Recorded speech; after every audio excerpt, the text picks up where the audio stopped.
महाभारत कथा पाठ 13 इंद्रप्रस्थ।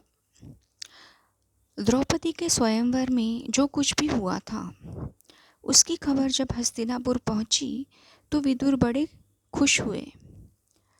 धृतराष्ट्र के पास दौड़े गए और बोले, पांडव अभी जीवित है। राजा द्रुपद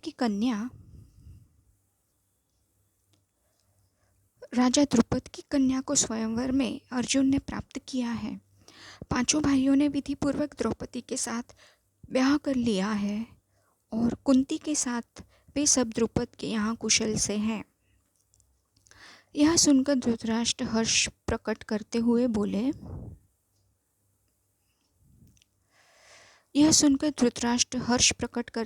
बोले, भाई विदुर, तुम्हारी बातों से मुझे असीम आनंद हो रहा है।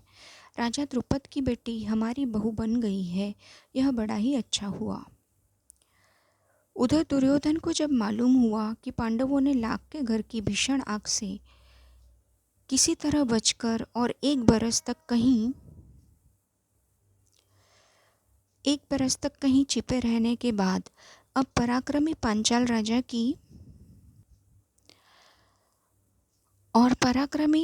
राजा की कन्या से ब्याह कर लिया है और अब वे पहले से भी अधिक शक्तिशाली बन गए हैं, तो उनके प्रति उसके मन में ईर्ष्या की आग और अधिक प्रबल हो उठी। दबा हुआ वैर फिर से जाग उठा। दुर्योधन और दुशासन ने शकुनी को अपना दुखड़ा सुनाया। मामा अब क्या करें?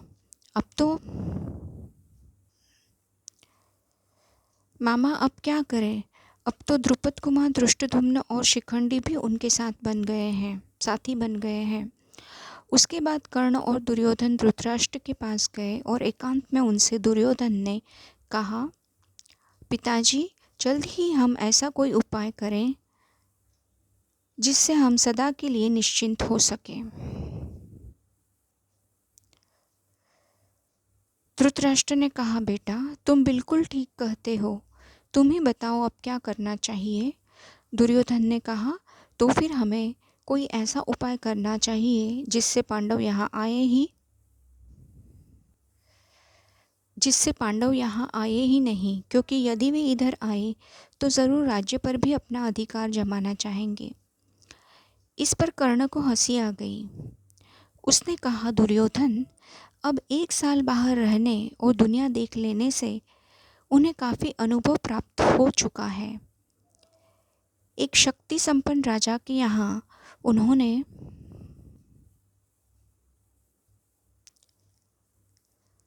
शरण ली है। 30 पर उनके प्रति तुम्हारा वैरभाव उनसे छिपा नहीं है, इसलिए छल प्रपंच से अब काम नहीं बनेगा।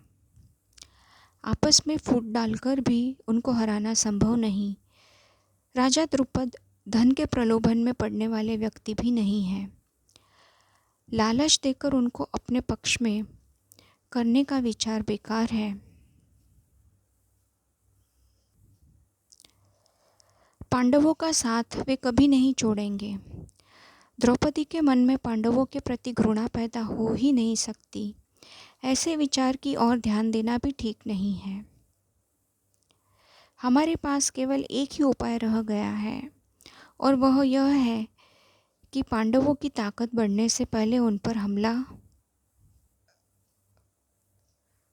हमला कर दिया जाए।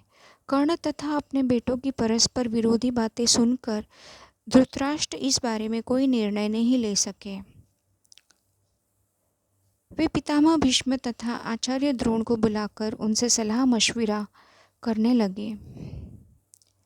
पांडु पुत्रों के जीवित रहने की खबर पाकर पितामह भीष्म के मन में भी आनंद की लहरें उठ रही थी। भीष्म ने कहा, बेटा, वीर पांडवों के साथ संधि करके आधा राज्य उन्हें दे देना ही उचित है। आचार्य द्रोण ने भी यही सलाह दी। अंग नरेश कर्ण भी इस अवसर पर धृतराष्ट्र के दरबार में उपस्थित था। पांडवों को आधा राज्य देने की सलाह उसे बिल्कुल अच्छी न लगी। दुर्योधन के प्रति कर्ण के हृदय में अपार स्नेह था, इसलिए इस कारण द्रोणाचार्य की सलाह सुनकर उसके क्रोध की सीमा न रही। वह धृतराष्ट्र से बोला, राजन, मुझे यह देखकर बड़ा आश्चर्य हो रहा है कि आचार्य द्रोण भी आपको ऐसी कुमंत्रणा देते हैं। राजन, शासकों का कर्तव्य है कि मंत्रणा देने वाले की नीयत को पहले परख ले, फिर उनकी मंत्रणा पर ध्यान दे। कर्ण की इन बातों से द्रोणाचार्य क्रोधित हो गरज कर बोले, दुष्ट कर्ण, तुम राजा को गलत रास्ता बता रहे हो।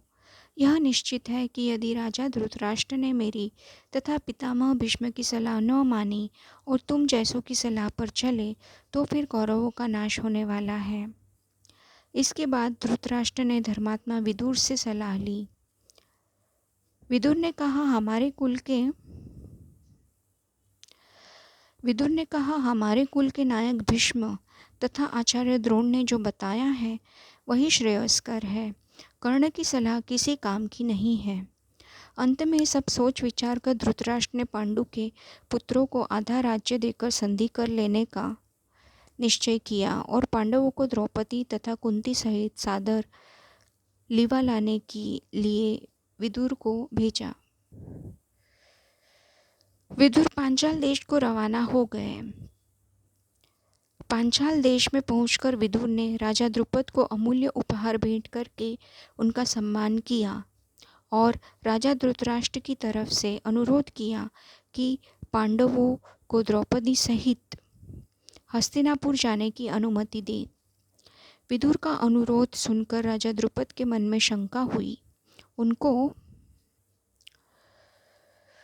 धृतराष्ट्र पर विश्वास न हुआ।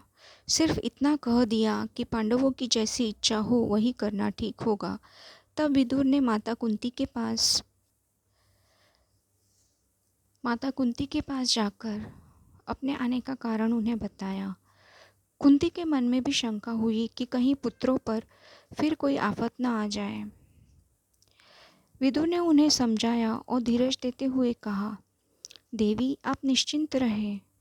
आपके बेटों का कोई कुछ नहीं बिगाड़ सकेगा। वे संसार में खूब यश कमाएंगे और विशाल राज्य के स्वामी बनेंगे। आप सब बेखटके हस्तिनापुर चलिए। आखिर द्रुपद राजा ने भी अनुमति दे दी और विदुर के साथ कुंती और द्रौपदी समेत पांडव हस्तिनापुर को रवाना हो गए। उधर हस्तिनापुर में पांडवों के स्वागत की बड़ी धूमधाम से तैयारियां होने लगी। जैसा कि पहले ही निश्चय हो चुका था, युधिष्ठिर का यथाविधि राज्याभिषेक हुआ और आधा राज्य पांडवों के अधीन किया गया। राज्याभिषेक के उपरांत युधिष्ठिर को आशीर्वाद देते हुए धृतराष्ट्र ने कहा, बेटा युधिष्ठिर, मेरे अपने बेटे बड़े दुरात्मा हैं। एक साथ रहने से संभव है कि तुम लोगों के बीच बैर बढ़े।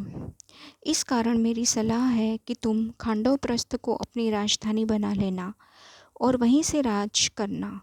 खांडवप्रस्थ वह नगरी है जो पुरु, नहुष एवं ययाति जैसे हमारे प्रतापी पूर्वजों की राजधानी रही है। हमारे वंश की पुरानी राजधानी खांडवप्रस्थ को फिर से बसाने का यश और श्रेय तुम्ही को प्राप्त हो। धृतराष्ट्र के मीठे वचन मानकर पांडव उन्हें खांडवप्रस्थ के भग्नावशेषों पर, जो कि उस समय तक निर्जन बन चुका था, निपुण शिल्पकारों से एक नए नगर का निर्माण कराया।